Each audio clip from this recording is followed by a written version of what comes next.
You're watching another episode of Epic Sketch Time. Stowe was supposed to be the host this year, but this week, but he sent me a emergency text saying that he was locked out once again from the Andy Wright server, and actually he didn't ask me directly. He's really learned how to be extremely passive aggressive. That is a necessary skill set in Seattle. Yes. Extreme passive aggressiveness. It's a Northwest thing, and I think he's just taking to it far too easily. He texted me at 4:42. The school disabled Google Hangouts again!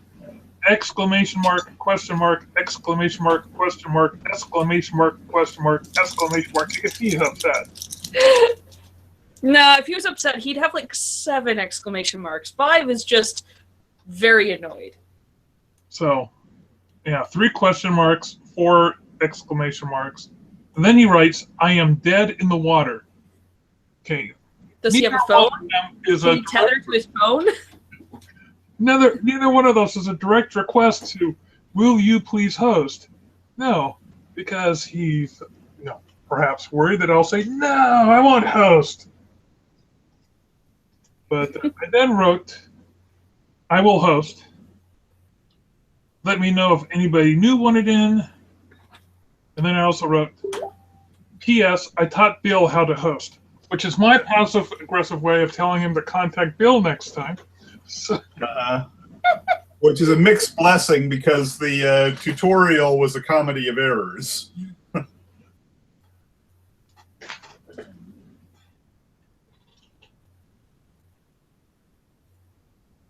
now, Brett said that he might be a little late if he does it at all because it happens to coincide with his dinner time,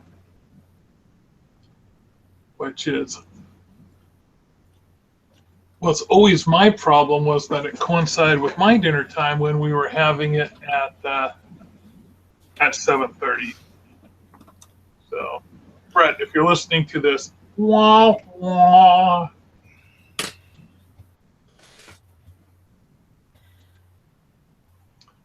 Somewhere, at all times, someone is eating dinner. That seems to be the case. So, what's everyone working on tonight? I'm starting to crank out stock art for next year's storylines.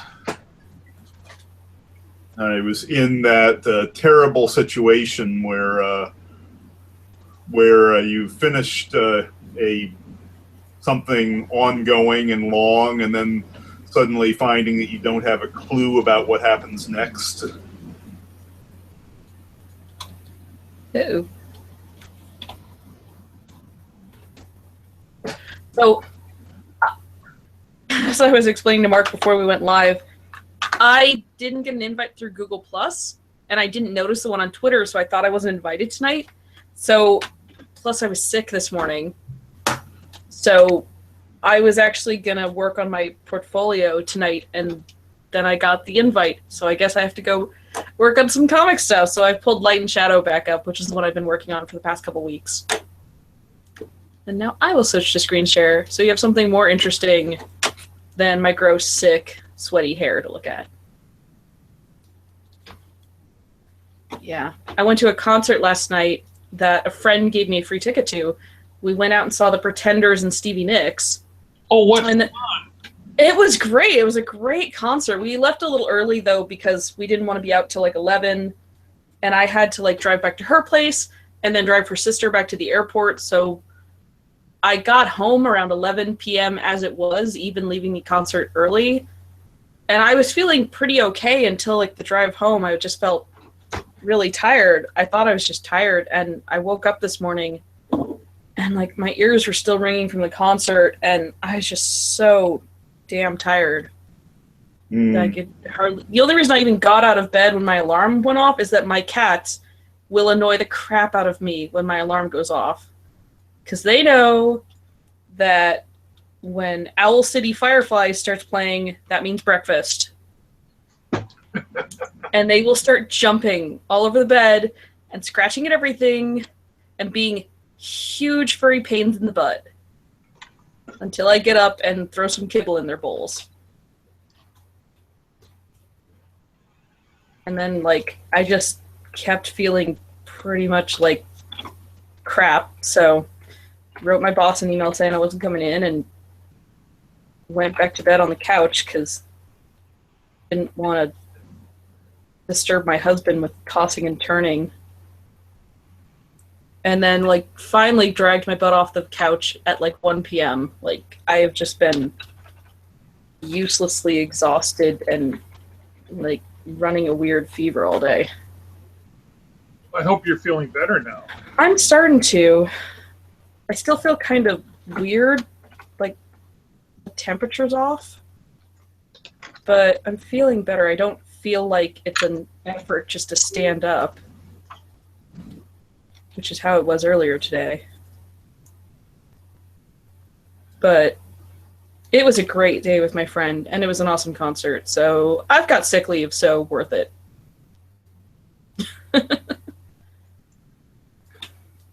So what I'm working on tonight is I'm cleaning up the black and white inking of the alien from I Married a Monster. I was going to say, I recognize that one.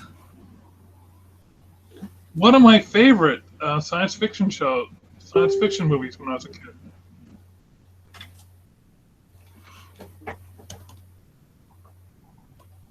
So, is that the monster that someone marries? Like, it peels off its human skin and looks like that weird marsh tree kind of thing? Well, what they do, or do you plan on seeing the movie? You know me, I'll probably never get around to it. If you don't mind spoiling it, go for it. I know how you are about spoilers, so I get if you don't want. I'm so sorry about that tweet, by the way. I thought the movie was older when I tweeted, so I thought it wasn't a... And I was kind of purposely vague about it. But I was just so annoyed at the end of Odd Thomas. It really, really pissed me off. It soured the whole movie for me. Oh. Why, I had seen Odd Thomas. I just was teasing that you were spoiling it for people. Well, I knew you had because you recommended it to me. You said it was really good. And it was, right up until the last 5 minutes. And even, it wasn't even bad. It's just... it leaves such a bad taste in my mouth that it's such a cop-out. There's so many movies that have done that exact same thing.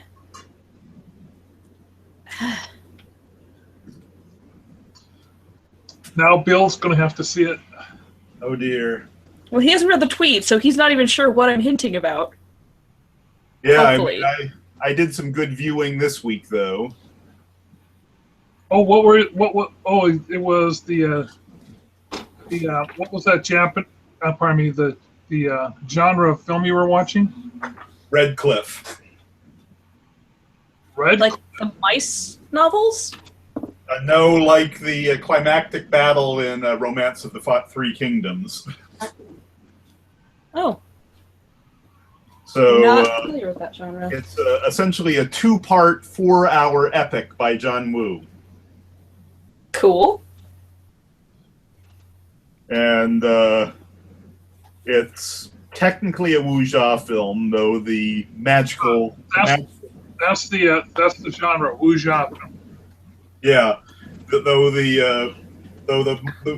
those elements are relatively low key, you almost forget that it's that genre until one of the protagonists somehow defeats 30 soldiers single-handedly.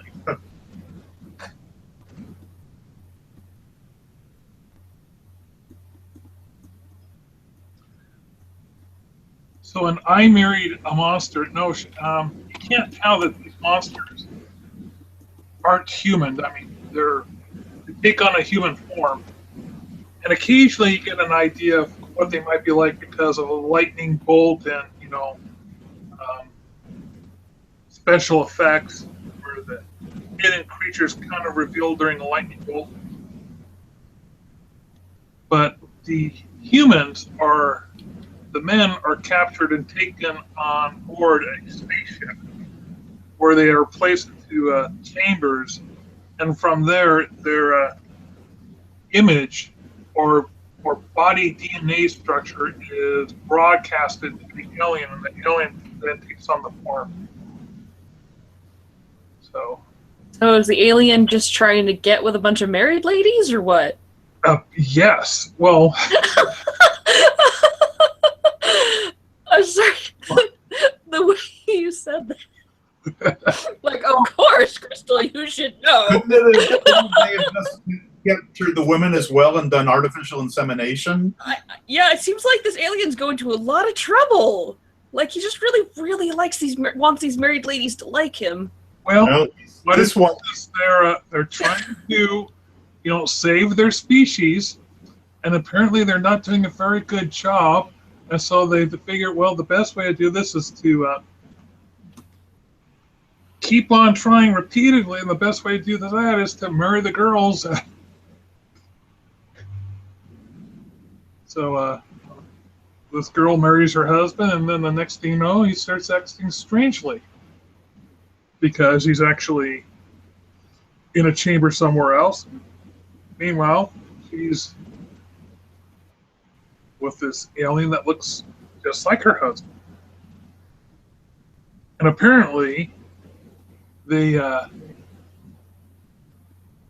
one of them is drowning, and so when they fish him out of the water, he still is in human form, but they try to give him oxygen to revive him, and he dies instantly because oxygen is like CO2 to them. It's not what they normally get out of the atmosphere. It's actually a quite fun movie. Earth must be awesome for them if they breathe CO2 instead of oxygen. Man, we should just make friends with them. Then we can just get rid of all these useless trees, right? They didn't go into saying exactly what they breathed, but it wasn't oxygen. Yeah.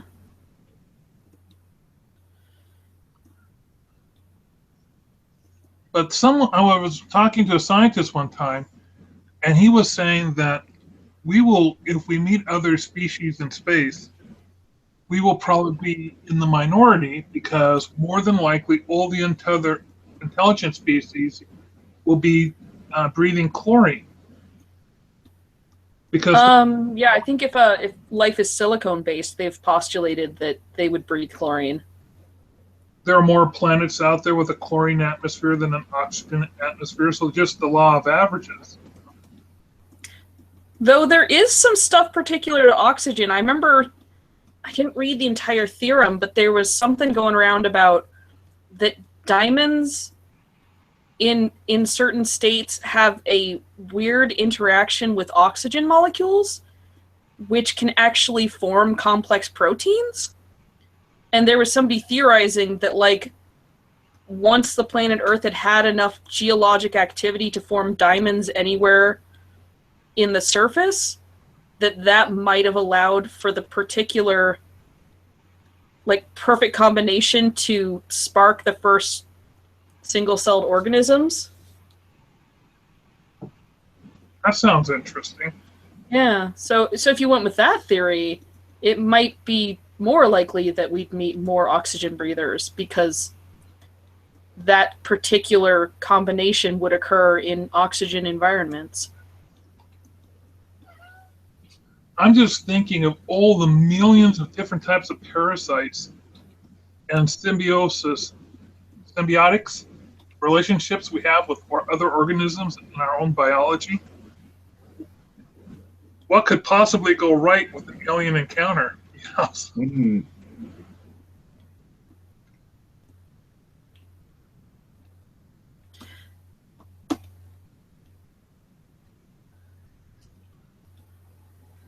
Yeah, it seems like we'd be as likely to have, like, anaphylactic shock at trying to shake hands with an alien as we would be able to, like, actually procreate with an alien.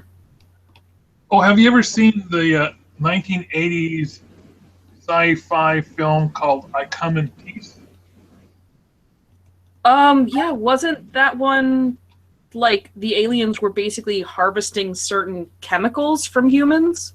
Yeah, they were in the stuff in the brain from the adrenal gland for the illegal international interstellar drug trafficking. Yeah, we were the rhinos and they were the poachers of the intergalactic community.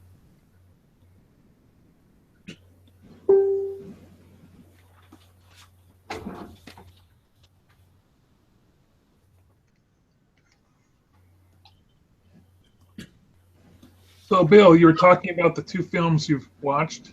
Yes. Yeah, so as I said, the 2 films were Red Cliff. And pretty impressive, though quite a bit of a slog.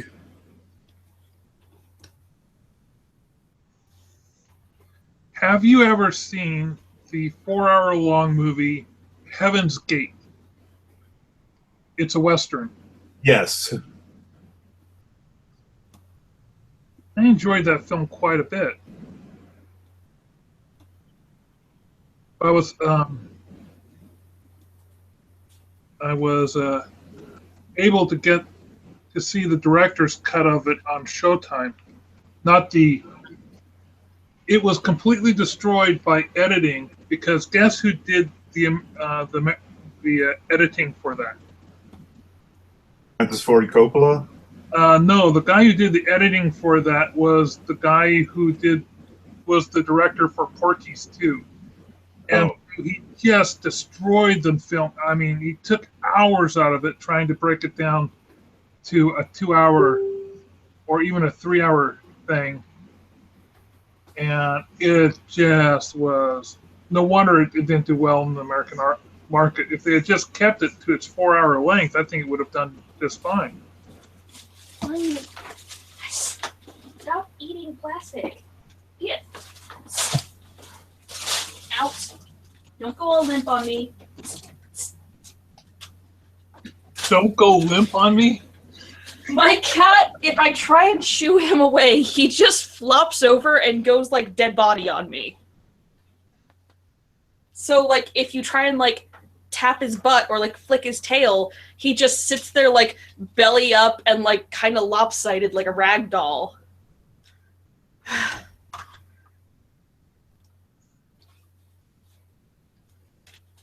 Yeah, you couldn't see it because I'm on screen share. He like went around behind me and starts eating the piece of styrofoam left from my new Surface cover. I do not want them eating plastic. I just don't want them to suffocate. Does that make me a bad cat owner? I don't know. My cats are like ferrets. They like crunchy plastic. It's the worst thing for them. My cat always liked to chew on my phone cords. You know, the little recharger strips? I was absolutely convinced that I was going to come home and find my cat dead from chewing on electrical cords. I've known a lot of people with that specific problem. Something about cats and like laptop cables. It is why when I saw this Kickstarter for this flexible metal phone cable, that I immediately spent $20 on it. And immediately my cat jumped up, looked at the cord, took one bite, and then that was it. Nice. Gave me a really disgusted look. Ah, human, you've ruined all phone cables for me. Why would you do that? I'm out of here. Well, catching the cat on the desk is a big no-no anyway, because in our house, the cats are not allowed up on anything. Same here. I still find them up on things, but friends, and they let their cats walk all over the place. And it's wrong. They said, "Well, you can't stop a cat." And I said, "Yeah, you can." That's what squirt guns are for. I clap at them. Like I make like a really loud clap really quick, and that gets them off things. It spooks them. I've also taken to hissing at my cats a lot. So my wife and I, when we were training our dog, we learned that you can make, instead of like a little growl sound, you can make a little cough sound as a correction, because in a pack, that's what would happen in a hierarchy. If you were, doing something wrong, you get a short little growl. So we go like that. Huh. And that immediately it would correct the dog's behavior. Was that the Great Dane? Yeah, that was Yorick. But there was an unintended side effect of this. When we didn't like what the other person was doing, Oh. we started going, and even now, if I catch my wife doing it to me, I will give her the stink eye, and she starts laughing. But no, when you're training a dog, a lot of it is you don't really have to do a whole lot to train a dog really well. Part of it is, the very quiet reprimand. Yelling a dog's name is a complete no-no. You do not yell a dog's name. That sends the completely wrong message. The only time you say the dog's name is when he's doing something good. Yeah, because otherwise you won't ever be able to convince them to come to you with their name. Right. Their name should never mean anything other than something good. Because if you use their name in another thing, they just think, oh, she's yelling at me. So a good way of reprimanding your dog is to, if they're within arm reach, they're doing something, just really quickly reach out and pinch behind their ear. Like the skin behind their ear, or pinch their ear? Pinch their ear or pinch the cuff of their neck. And do it so quickly that it startles them. And that's sort of like a grown-up pack nip. And if you combine that with and you do it at the same time, that's all the more reprimand they need. I heard one that my cousin was very fond of as far as disciplining and training the dog was rolling them over. Oh, that's called... No, he's right. This is called... But it's not so much disciplining them as showing them who's alpha. So every day when I got up in the morning, I'd come downstairs, I'd take my dog out to pee, and once he got back in, we'd go through this ritual where I would roll him onto his back, look him straight in the eye, maintain that contact for about 20 minutes, basically proving my confidence. 20 minutes? Oh, pardon me, 20 seconds. Oh, God, I'm like, whoa, okay, that is dominant. Who can keep anyone's eye contact for 20 minutes? No, nothing more than 5 minutes with a dog. A dog's attention span isn't more than 5 minutes. But solid eye contact for 20 seconds, and then I would roll him on his side, and then we'd go through this thing called touching, where he would have to remain absolutely still, and I would run my hands over every inch of his body, including his gum lines and his ears, and I would lift up his paws and run my fingers, and I'd pull on his nails, and what this does is it gets them very used to being handled and for them to remain still when you're examining them. It's a form of doing dominance, but it also comes in really, my vet loved my dog. I'd come in and I'd say, York, we'd pick him up on the table. I said, lie down. And then I would always do a stroke of where I would start at his nose and go down to his tail as the starting stroke. And I would do that first, and he would just lay placidly there while the vet would examine him. I said, how do you get him to do that? I said, daily training. It's my dog trainer taught me so many great things to do with dogs. And dog training's not really so much about training the dog, it's more about training the person who has the dog. I was really lucky in that my next door neighbor knocks on my door one evening. He had these, this is before I had a dog, and he had picked up 2 Labradors, but his wife had broke her arm. And so he wanted to take the dogs to dog training, but he didn't have a second person to handle the second dog. And asked me if I would go with him. So I went with him, and I learn how to train his dogs. And that really helped him out because the dogs learn how to socialize with somebody other than them. But when I got my puppy at 8 weeks, I trained him immediately, and within hours he had a lot of the, the only reason they say, oh, we have to wait 6 weeks to train, or 6 months to train your dog. Mhm. Well, no, that's 6 months before you can take the dog to dog training because they have to get their shots. You can start training that dog as soon as they're born. Stomach is upset.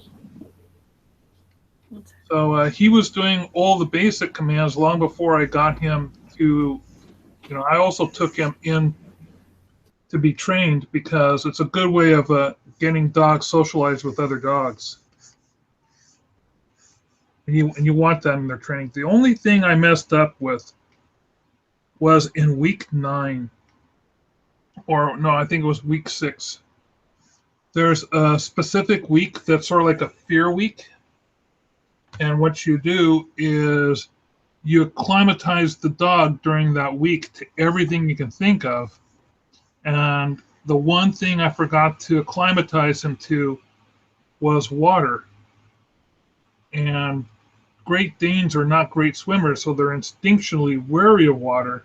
And because I didn't take him down and get him really used to going like out into the water at the beach or stuff or something, yeah, he wouldn't go into the water at a beach or at a lake or at a river. He would stay out of the water completely.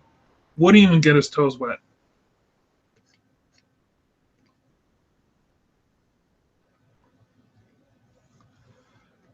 I think Crystal put us on mute. I heard you just fine. Yeah, I can see that Crystal has the mute signal on her screen, so she must be dealing with something at home.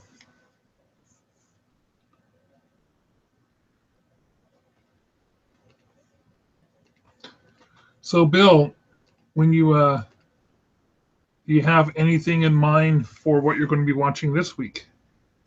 Not yet. I mean, I know I have 2 days to think about it, but I mean, I still have the other Wuxia. I have the best friend in the world, I want to say. She stopped by Share Tea and brought me home bubble tea. Oh, that's so sweet. Ginger milk tea with lychee jelly and mini tapioca pearls. Yum. My wife normally brings me home too, but I guess an iced beverage Oh, will. good. Oh, you have a sore throat? No, I just like bubble tea. And she was out and about all day. And I was in a bad mood and I was really tired. And so she offered to bring me home bubble tea because it's caffeinated and delicious. No, Never got it. didn't really have like any major symptoms. I just was tired as shit and like had a little bit of a headache. It's all I've really had all day. And that just might have been, the exertion of going to the concert. Maybe, but it still surprised me and I still didn't feel well enough to go in and work all day, so is what it is.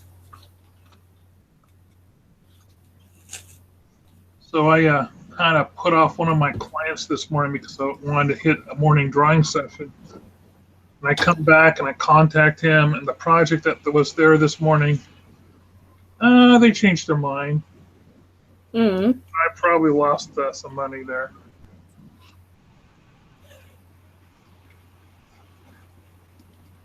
Well, if you think the client will come back to you in the future, Oh, it this shouldn't client, be too bad. this is a huge client.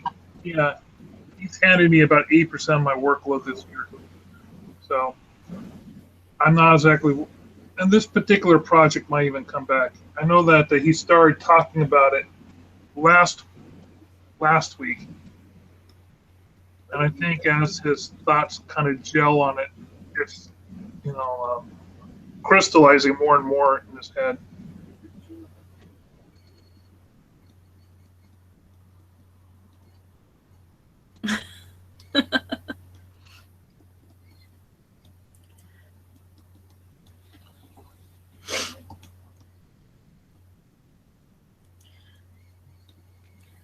Those are some weird looking gloves.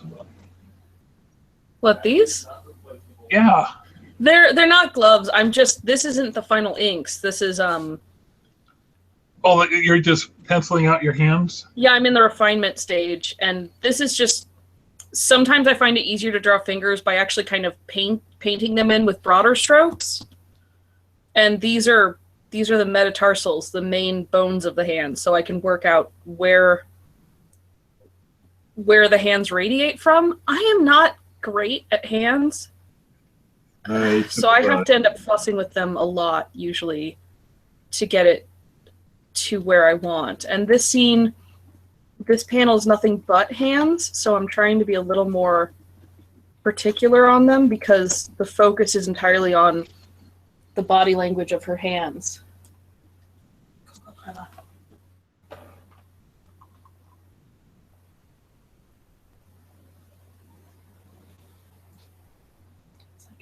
Oh my god, it tastes like a hot chocolate but cold. That's crazy. It's like one of the best chocolate. Whoa, that's so good. Yeah. Mm. Sorry, my friend just handed me her bubble tea to try, and hers is not tea at all. It's cocoa crema, which the Share Tea place makes this stuff they call crema. I'm not sure exactly what it is. It's almost like a really fatty whipped cream they put on top. With salt in it instead of sugar. Oh, it's salted? Yeah. Oh, that explains the interesting taste. Yeah, salt can really enhance the flavor of chocolate. Oh my god, it's bizarre. It's really thick even though it's cold, but it's not like a milkshake thick. It tastes exactly like a good hot chocolate but cold. It's the most bizarrely good chocolate flavor I've had in a while.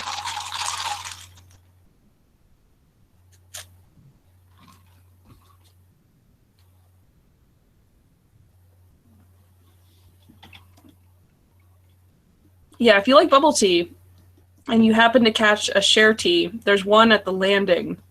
I don't know if they have locations anywhere else, but it's good stuff. I think these are a little long. Oh, I was saying about hands though. Like this panel is basically entirely about like the body language of the hands between the two characters. And I'm redrawing it a bit because the first quick drawing I did for this panel, like her hand is kind of broken and weird and floppy, and her knuckles are kind of going backwards. So I wanted to correct the actual posture of her hands a bit, which I think I'm getting there, but I think her fingers were a little too extreme right here. That one. I think that's better. Back before digital cameras, I used to keep a Polaroid in my office. And I'd go over to my neighbors and I would take pictures of their hands all the time for the exact posture I wanted. And so that I can get a piece of tracing paper and then. Yeah, I could probably do that now. I could probably get my husband or my friend to pose for me, but my problem is that all my neighbors have really stubby fingers, and I have long fingers. Yeah, I do not know anybody with pretty model fingers either, so I have to kind of extrapolate. I have that problem. My hands are super stubby for a girl. They're terrible as models for pretty hands. My mom actually has really nice like piano player hands, but she lives like an hour away, so it doesn't help me much. And she's old enough and cranky enough with technology that she doesn't want to learn to use webcam. So she's not... Every now and again, I use my Poser software to do it, but it does some weird things with the perspective. There's not to mention joints. Like Poser is notorious for completely breaking the way the anatomy is actually supposed to move. I actually have an app, or I had an app on my phone that just did hands. Nice. Oh, I have that. I think I have that app. Is it? But, I think Manga Studio also has an entire 3D poser set that's hands. it does, but I haven't really gotten the hang of it. It's hard to manipulate. Oh, that's much better. I think I fixed that foreground hand quite a bit. It doesn't look like broken and janky now. Yeah, I think you're right. It looks nice. Broken? Correct. Broken? Correct.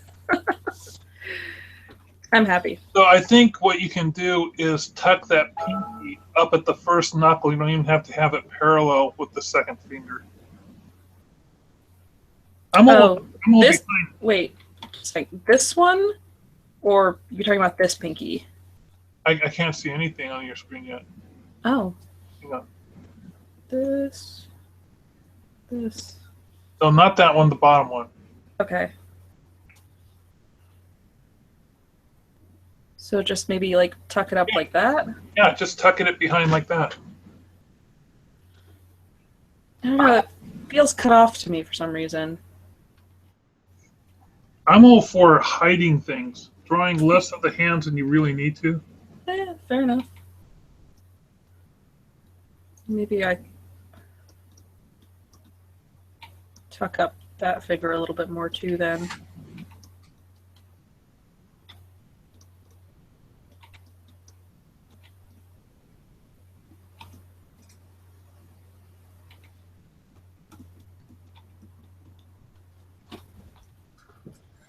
It's 5:30.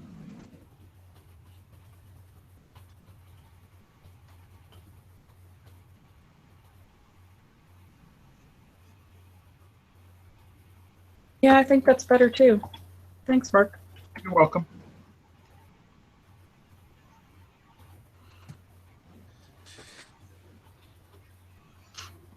When I do tutoring lessons online, I tell my students when it comes to drawing hands, first lesson about drawing hands, don't draw hands. Hide hands. You can do a lot without a hand in the scene, but if you have to draw a hand, try not to draw all of the hand.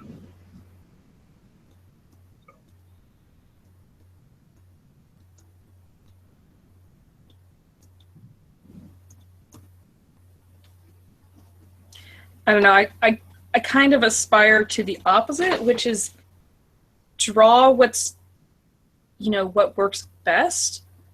Maybe not necessarily hide them, but because hands can be so expressive. Yeah. And hands say a lot about how someone communicates too. Like you can show a character who's much more closed off or a character who's much more exuberant by how they use their hands while they're communicating. Oh, but you have to think in the context. Like you're talking in a graphic novel. A lot of the people that I'm teaching with, they're graphic recorders. Mm. And they have to draw a hand in like 3 seconds. Oh, yeah. And then they have to move on. And if they don't get it right the first time around, there's no going back because it's all done with marker. So a lot of my class is kind of oriented towards the simple, the fast, the what works, the what you can get away with, and move on. Yeah. Yeah, the way I work is kind of completely opposite to that when I'm doing these. I haven't taught another person who does actual cartooning. I mean, they do cartooning, but most of it is for this rapid fire facilitation. So there's always Oh,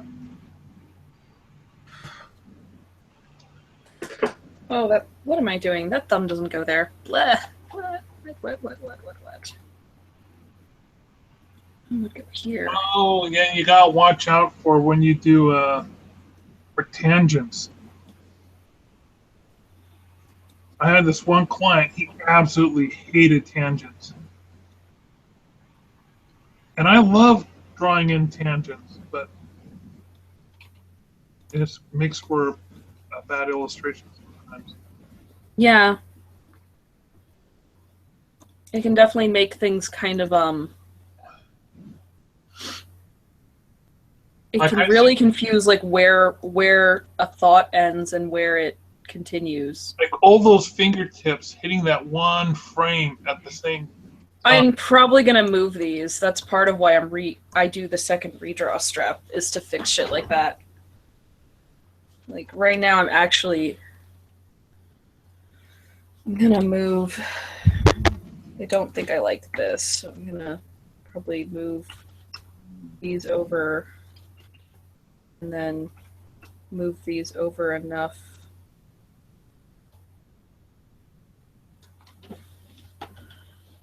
Because it's just supposed to show the one character's reaching out, the other character is backing away. She's disconnecting.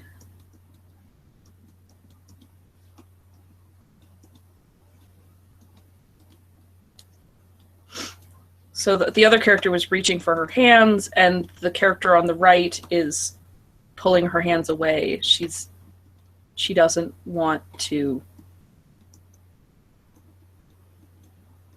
She doesn't want the other character's sympathy, basically. Don't pity me. Well, this whole story is kind of revolving around like disease and like recovering from crappy shit that happens to you. And in this story, anyone she touches actually gets this like black mark on them. And the character she's talking to right now is the only character that so far has been able to do anything about it, but she can't do much. She can just basically sort of heal people that have been touched if she gets to them like soon enough. And at this point, the main character has just found out that this woman who's been teaching her how to deal with these powers has just died and hadn't bothered to tell her in the meantime that she'd been sick. And she's very, very pissed off at the other character because she can't be pissed off at the character who died.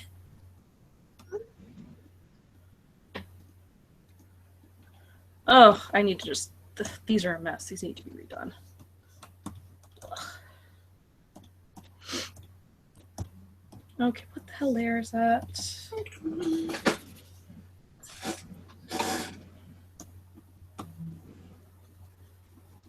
Yeah, and there's a lot of... I like working in the serious sections of the story with body language to say the things that aren't being shouted out loud.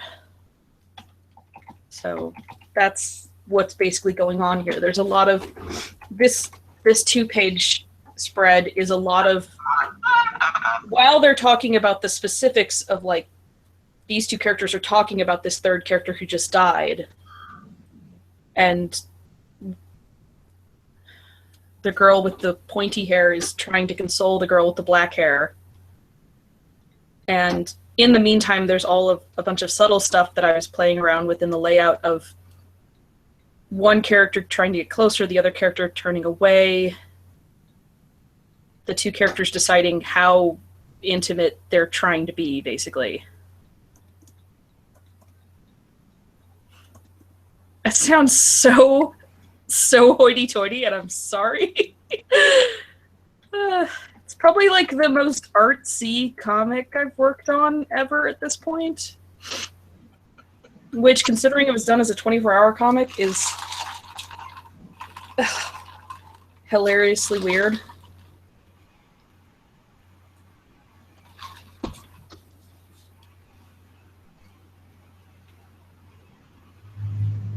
So that's the explanation of why the hand.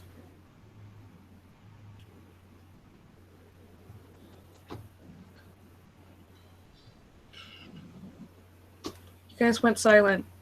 Well, that's because I'm pulling up a new piece of art. Oh, that looks great! This I love this layout on that one. It's Oh. great composition. That's one of Harryhausen's, isn't it? No, this is not one of Harryhausen's. This is a horrible, horrible B movie called The Giant Claw. It pretty much killed the careers of most of the people involved with this movie because it's one of those typical science fiction films where the actors and actresses, look at that. Oh my God, I can't believe that. Look, it's horrendous. And of course, they're talking to people, right? But this is the black and white stage. And so then off it goes to the special effects production house, and it basically comes out with this marionette. This thing looked like it was the worst marionette puppet ever. You could practically, like, its skull right here. So they couldn't see what they were saying was so horrible, basically. They could not. And it turned out it was completely derpy.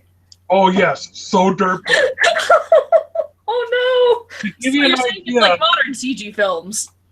to give you an idea, the main actor of this movie, after attending the premiere, or rather, he walked out in the middle of the movie before it ended, went to a bar, and got blind drunk.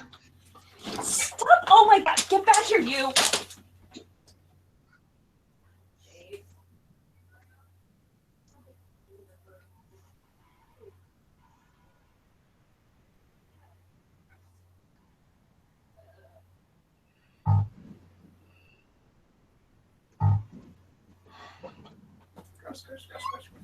Gross.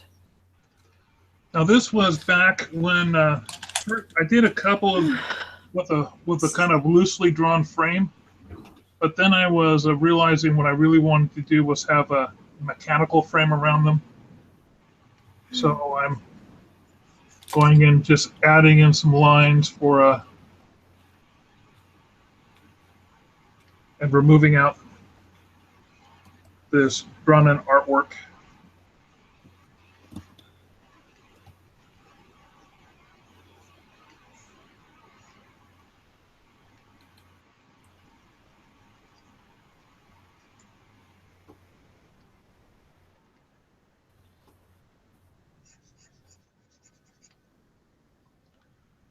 Now, I'm a big fan of the movie actress Mara Corday.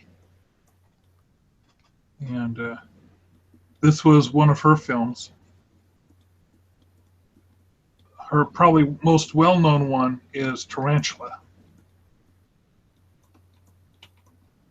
And Mara Corday was a student at the same time that Clint Eastwood. They both went through pretty much the same classes, learning how to act and things. And they always said that if one of them ever made it big, the other would star in their films. So Clint Eastwood was in a few of hers, but she ended up being in more of Clint Eastwood's. The last one she was in was The Gauntlet. And after that, she didn't want to be in more because, she wanted to be remembered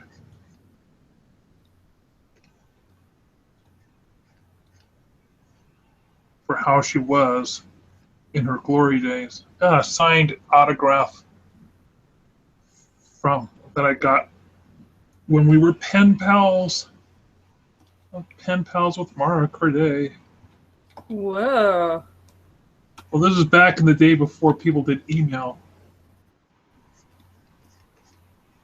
So she owns at that time she owned she had an actor-director husband who was since deceased, and she also sold his signed photographs.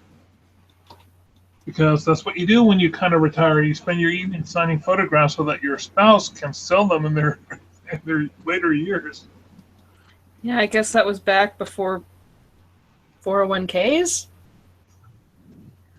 I'm sure they had something else, but you want to have something for the fans. Anyway, she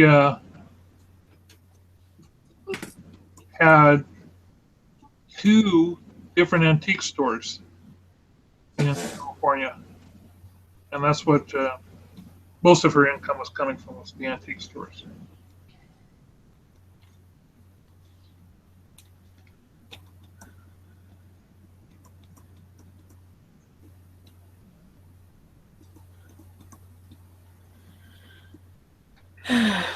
So, Bill, have you put together a list of what you're going to watch this week?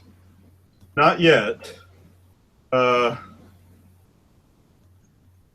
I mean, as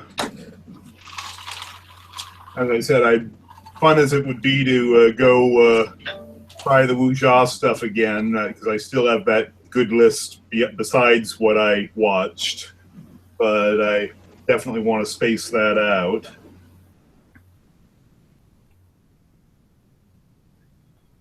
Maybe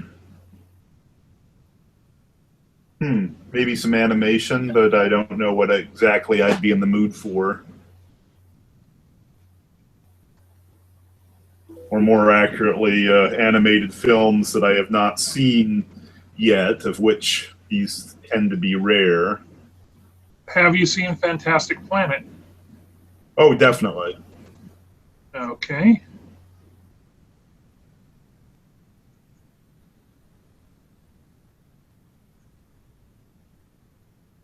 I could have sworn I heard a rumor recently that they were doing a live-action remake of that. Of Action Planet? Oh, fantastic. I don't know if this is something I put in my brain at the moment, but I could have sworn I heard something like that. Oh, one thing that I'm looking forward to, did you see that Luc Besson is doing a movie version of Valerian? Yes, I saw a preview of it. It looks fantastic. Yeah, actually, I think Mark posting on Facebook or something was the first time I saw that trailer. And it looks so pretty. It looks, if it's anything like Fifth Element, I'm going to be so happy, because I've been wanting another film in kind of that style for a long time. Keep in mind, this is the comic book that Fifth Element is based on. Was it actually based on the comic book? All the making of stuff I saw said they had hired Mobius and another French cartoonist. The other French cartoonist was the guy who did this comic. Sweet! Awesome. I am hyped. I am stoked. Have you not seen this graphic novel? I saw it when it was done in Heavy Metal as a series. I have not. I didn't get a chance to read any of Heavy Metal until college. It was kind of banned in my house. That's when I read it too, but it's probably Yeah, but you going to college and me going to college was like 20 years apart. I've only seen about 2 of them when they were reprinting about 5 years ago.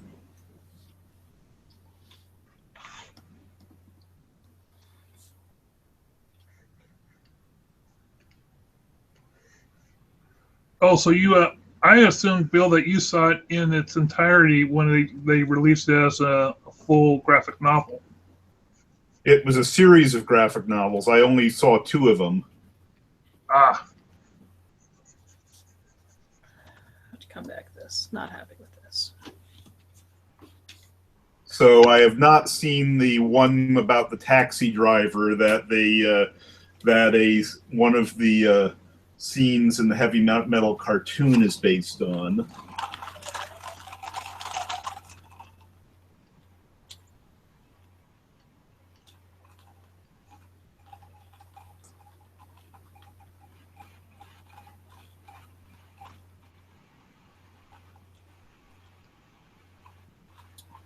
Funny shit. The comic book of Heavy Metal was banned in the house, but I distinctly remember watching the Heavy Metal movie with my parents and my family when I was like 14. Really? Yeah, I remember feeling the entire time watching this movie that like something was wrong with my parents, that they were sitting down and watching it with me. But I guess my dad was a fan of the comics when he was a kid, or younger, I suppose, so he was really stoked to watch the movie. Your mom not so thrilled? My mom has long thought my dad's choice in movies was odd. But she loves him, so she puts up with it. And they do agree on a lot of movies, so when he asks her to watch a movie, she usually gives him the benefit of a doubt. My wife doesn't really have a visual memory when it comes to movies. And she's not really that big of a geek. Like, she doesn't really recall which of the Star Wars films she's seen.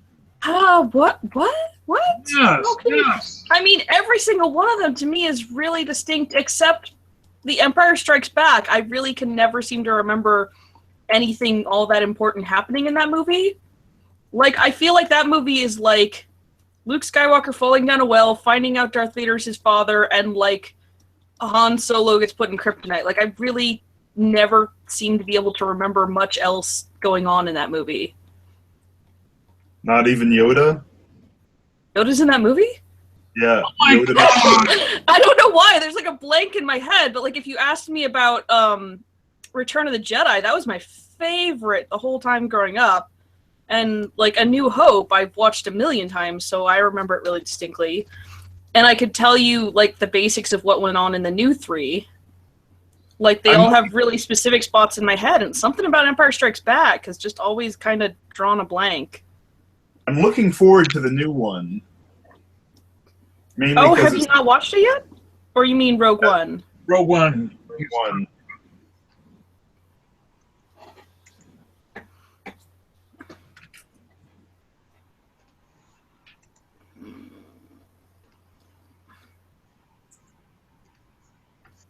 Yeah, Rogue One looks really good, but part of it is that apparently they purposely didn't shoot it like a Star Wars movie. Like they want it to really feel like a spy movie taking place in the Star Wars universe. Oh, cool. I mean, one thing that appeals about it that appeals to me is that it's apparently Jedi free.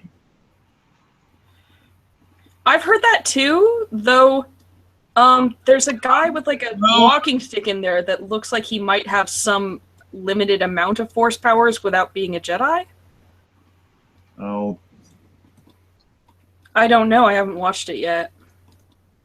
I don't think it comes out for another week, but Out this weekend. oh, okay.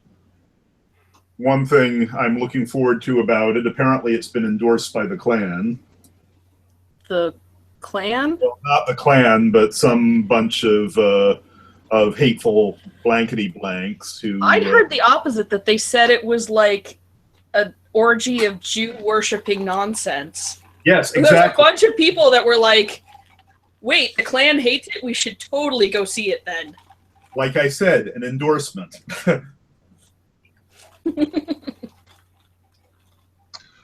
Well, folks, I am going to say goodbye because I have to head off shortly. Okay.